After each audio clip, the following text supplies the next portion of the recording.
শুভাশিস রায় light house, এবং এই light হাউসটা এতটাই উজ্জ্বল যে বাংলার বুকে এখন তো আর কাতারে কাতারে সুব্রত ভট্টাচার্য, মনোরঞ্জন ভট্টাচার্য বা শিশির ঘোষ, গৌতম সরকার বা বাসুদেব মন্ডলরা তো নেই, বা নবী দীপেন্দু মেহতাব নেই, ঘরে ঘরে নেই, কিন্তু যতটুকু আছে তাদেরকে বাঁচিয়ে রাখার এই অন্তিম শ্বাস, আমি এটা বলতে চাই, অন্তিম শ্বাস শুভাশিস, এবং এই শ্বাসকে আমাদের দীর্ঘায়িত করতে হবে।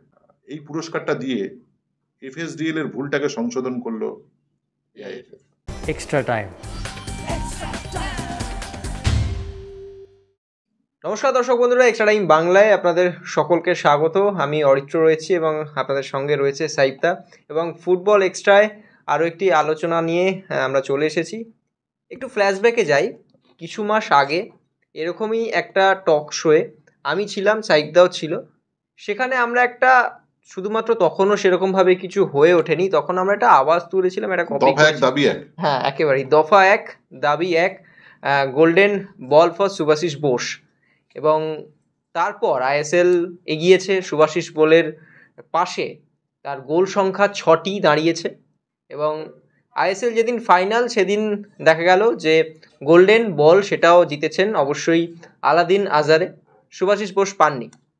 এবং গতকাল ভুবনেশ্বরে এএফএফ এর যে পুরস্কার, বার্ষিক যে পুরস্কার বিতরণী সভা ছিল, সেখানে বর্ষসেরা খেতাব, বর্ষসেরা ফুটবলারের খেতাব জিতে নিয়েছেন আমাদের শুভাশিস বোস, বাংলার গর্ব শুভাশিস বোস। তিনি বর্ষসেরা ফুটবলারের খেতাব জিতে নিয়েছেন, এবং বাংলার ফুটবল বা বাঙালির ফুটবল যে এখনো পর্যন্ত হারিয়ে যায়নি তার উদাহরণ সৃষ্টি করেছেন বাগান অধিনায়ক সাইফদা। মানে দফা এক দাবি এক আমরা যেটা বলেছিলাম সেটা প্রমাণ হলো, এবং শুধুমাত্র আইএসএল এর জন্য আলাদিন আজারে তোমার গোল্ডেন বল পেয়েছে, কিন্তু শুধু আইএসএল নয়, তার আগে ডুরান্ট থাকে, আইএসএল আছে, বা ভারতীয় ফুটবলে তার যে জাতীয় দল আছে, সব মিলিয়ে দেশের সেরা পুরুষ ফুটবলারের নাম 2024-25 মরশুমে শুভাশিস বসু। এবং আমাদের ওই দাবিটা একটা নিছক একটা ছোট দাবি ছিল, কিন্তু একটা যুক্তিপূর্ণ দাবি ছিল, কেননা একজন ডিফেন্ডার হিসেবে পরিচিত, তার 6টা গোল, তার সঙ্গে সে সেই দলের অধিনায়ক যে দল আইএসএল কাপ জিতছে, যে দল আইএসএল শিল্ড জিতছে, সেই দলের অধিনায়ক ওই সুপার সিক্সের আগে বিদায় হয়ে গেল, বা নিজে ভালো খেলেছে, দলের কোনো প্রভাব পড়েনি, শুধু তাই কেন, ডুরান্ডের রানার্স আপ হয়েছে, এটা নয়। শুভাশিস কয়েক বছর আগে বলেছিল I am the best left back, আমি দেশের সেরা লেফট ব্যাক, এবং সেটা নিয়ে কম তর্ক বিতর্ক বা ট্রোলড হননি তিনি। কিন্তু এই কথাটা শুভাশিসকে আমি বলছি, শুভাশিস তোমাকে আর বলতে হবে না, আমি বলছি যতদিন সুস্থ থাকবে, খেলার মতো এই পর্যায়ের জায়গায় থাকবে, সেটা আমরা বলবো, এবং আমরা সেটা বলছিও। শুভাশিস শুধুমাত্র দেশের সেরা লেফট ব্যাক নয়, আরো 10টা পজিশন আছে, সেই সব কটা পজিশনের হিসেব করে he is the best footballer of the country. ও দেশের সেরা, হি ইজ দ্য বেস্ট, ও দেশের সেরা ফুটবলার, শুধুমাত্র লেফট ব্যাক নয়। এবং সেটা সে প্রমাণও করেছে, এবং ফেডারেশনের যে যুক্তিপূর্ণভাবে ফেডারেশন যেভাবে তাকে নাম্বার 1 করেছে, সেটাকে আমরা স্বাগত জানাচ্ছি, এবং যোগ্য লোকের হাতে যোগ্য সম্মান গেছে, এটা বলতে পারি। এবং শুধুমাত্র রক্ষণভাগ্য নয়, যে 6টি গোল করেছেন আইএসএল এর মঞ্চে, সেটা একজন ডিফেন্ডার হয়ে, সেটাও একটা কিন্তু অবশ্যই বড় কৃতিত্বের, এবং বাগান অধিনায়কের এটা কিন্তু একটা সত্যি পাওনার বিষয়।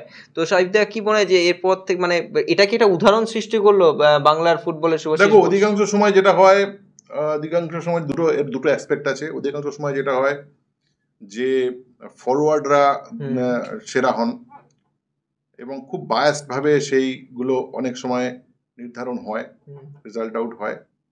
সেক্ষেত্রে মূল ডিফেন্ডার বলতে যাদের বোঝায় দুটো সেন্টার ব্যাক নয়, একজন side back, full back,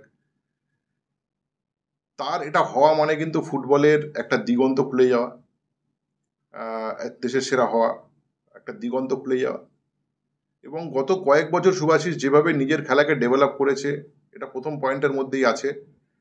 develop করেছে, সে ইনভার্টেড সাইড ব্যাক হয়ে উঠেছে, ভেতরে গিয়ে খেলে, এবং তার কারণে তুমি দেখবে যখন টিমটা first man, second man, third man, fourth man move হয়, সুভাশিস মাঠে বক্সের মধ্যে ইন করে, এবং সেক্ষেত্রে সে গোলে শটও রাখে, গোলও করে ফেলে অনেক সময়।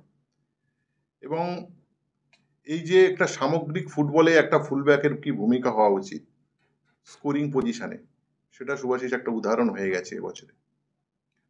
এটা গেল এক। আর দ্বিতীয়ত হচ্ছে বাংলার ফুটবলাররা যখন গোটা দেশে প্রায় ব্রাত্য, আমরাই যখন দল বানাই, আমাদের বাংলার দলগুলি যখন দল বানায়, 3 প্রধান তো রয়েছে, তার সঙ্গে এবারে ডায়মন্ড হারবারও আই লিগে উঠলো। আমি জানি না ডায়মন্ড হারবারে কি বক্তব্য আছে, তবুও সামগ্রিকভাবে বাঙালি ছেলেদের জেদ কম, ওরা খেপ খেলে, ওদের জেদ কম, ওদের লড়াই করার মানসিকতা নষ্ট হয়ে গেছে। এই যে কথাগুলো বারবার উঠে আসে, বা 90 মিনিট খেলার দম নেই, যে কথাগুলো উঠে আসে, আমার প্রতিবারই এই কথাগুলো মনে হয় ভুল কথা, প্রতিবারই মনে হয়। এবং যাদের উদাহরণ এই সময় আছে, যে সুভাশিস হোক, প্রীতম হোক, সৌভিক, বা যারা খেলছে, ধরো নারায়ণ দাস বা সৌরভ বা প্রণয় হালদার, যারা খেলে এই সময়, তারা নাকি এক্সেপশনাল। অবশ্যই এক্সেপশনাল, কিন্তু আমার মনে হয় এমন এক্সেপশনাল প্লেয়ার বাংলার অনেক আছে, ঠিক আছে? সেই বাংলায় অনেক আছে, হাজারে হাজারে, কাতারে কাতারে আছে, কিন্তু সময় সুযোগের অভাব। ঠিকভাবে দেখো, একটা মানুষ যদি ঠিক সময় ঠিক জায়গায় না পায় না, সে নিজেকে বিনষ্ট করে দেয়। যেমন একজন ব্যর্থ প্রেমিক, সে যখন নিজের জীবনটাকে নষ্ট করে দেয়, নেশা ফেশা হ্যান ত্যান ভুলভাল জীবনযাপনে ঢুকে যাচ্ছে, এটা কি আসলে সেটা? আমার মনে হয় যে বাংলার ফুটবলাররা ঠিক সময় সঠিক দল তার যোগ্যতা অনুযায়ী না পাওয়ার ফলে এই খেপ খেলা বলো বা ভুলভাল জীবনে বলো, নিজেকে ঢুকিয়ে প্রবেশ করিয়ে সে কিন্তু তার ফুটবল জীবনটাকে নষ্ট করার চেষ্টা করে। এটা একরকম আত্মহনন। এই আত্মহননের প্ররোচনা আমাদের দলগুলো দিচ্ছে একরকম। সুতরাং যে জায়গায় যে প্লেয়ারকে যখন যে জায়গাটা যার হওয়া উচিত, সেই পাওনাটা তার পাওয়া উচিত। সুভাশিস তাদের কাছে প্রেরণা।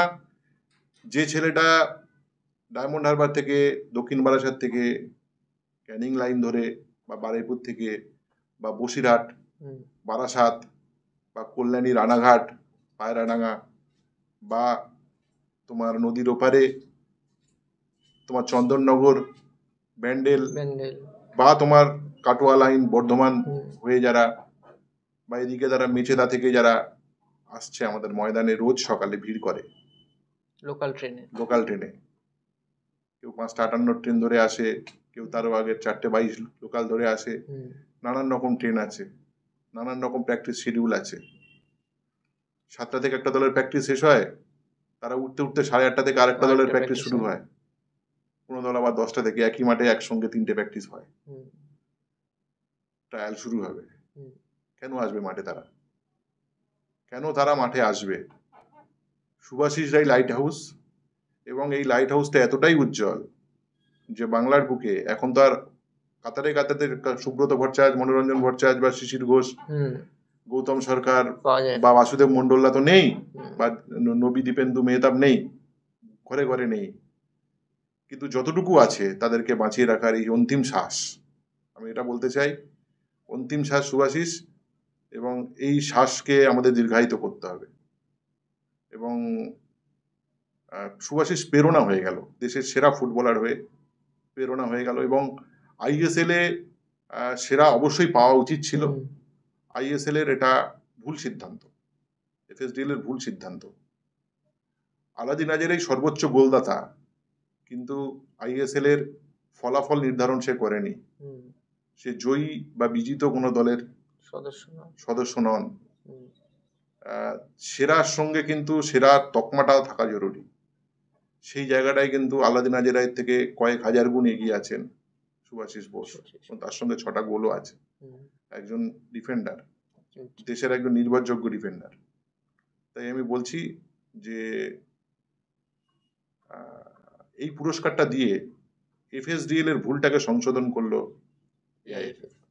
একেবারে। এবং শুভাশিস বোস বোধহয় নতুন প্রজন্মের কাছে একটা উদাহরণ সৃষ্টি হয়ে থাকবেন। ওই যে বললো না সাহিবদা যে লোকাল ট্রেনে করে যারা আসছেন, ওই লোকাল ট্রেনে ওই উঠতি প্রতিভাদের প্রত্যেকের মানি ব্যাগে শুভাশিস বোসের ছবি থাকবে। সেই ছবি নিয়েই তারা অনুপ্রাণিত হয়ে ময়দান কাঁপাবে। সেই অনুপ্রেরণাই থাকবে সকলের কাছে এবং শুভাশিস বোস উদাহরণ সৃষ্টি করলো বাংলার ফুটবলে।